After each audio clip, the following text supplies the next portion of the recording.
then they would be done canning apple juice, and so then they would stop. And so they were constantly tinkering with their biological community because they kept pouring a lot of sugar in and then stopping the sugar. And so then this is what allowed them to get rid of the fruit juice, basically, and deal with that separately. And so this is the bacteria and the archaea that are working together to make the methane. And so he's going to show you the granules, that's just the surface that they're growing on. And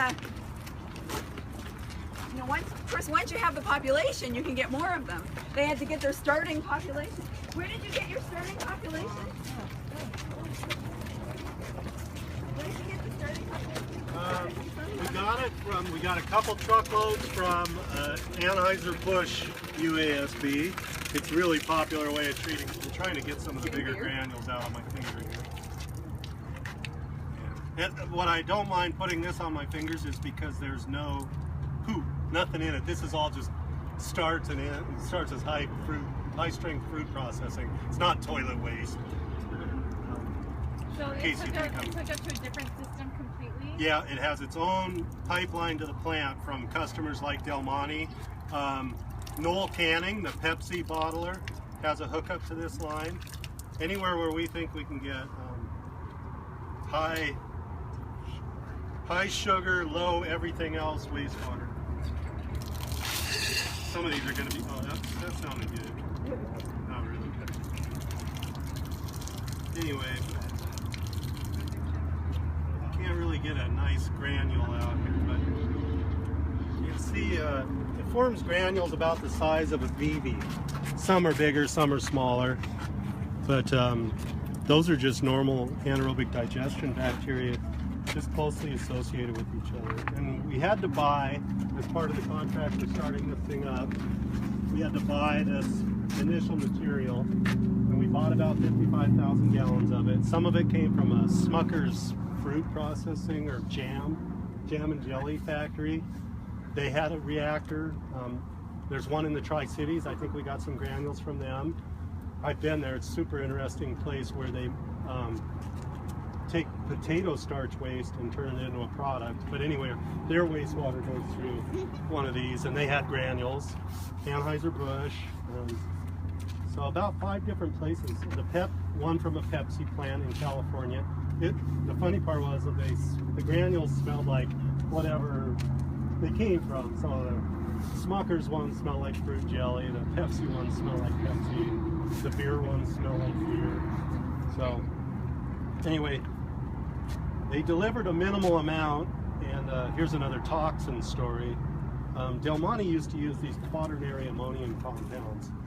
They're just super good disinfectant, and they very reasonably used them to clean their food processing line.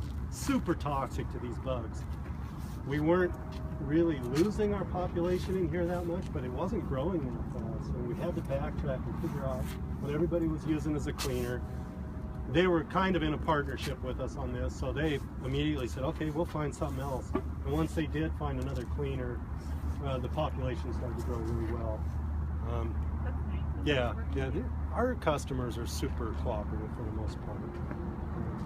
Because usually improvements down here will lower their bill. And I mean, somebody like Del Monte's paying, during fruit processing season, almost $300,000 a month for their wastewater treatment. It's a huge impact, wastewater, on a community financially, especially for bigger businesses that generate that kind of waste.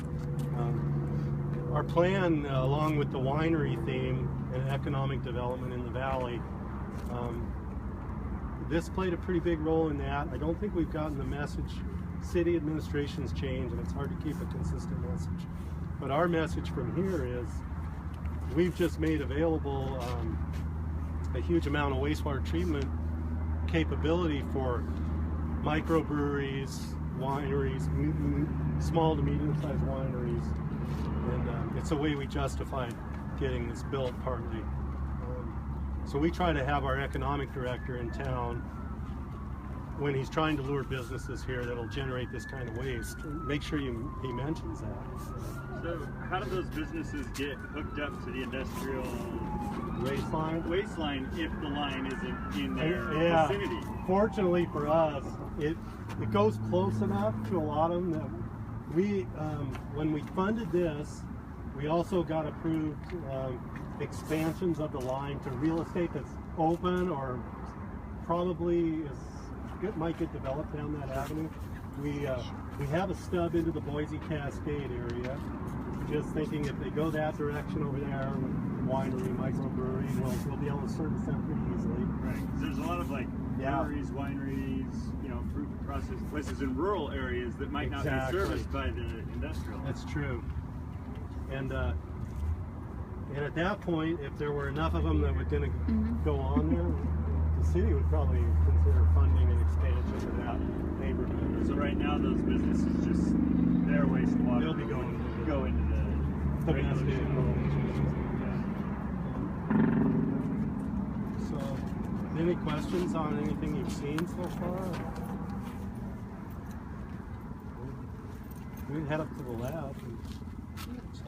So there's a lot of lab work here. We have like 4 full-time lab people. That's where I started here.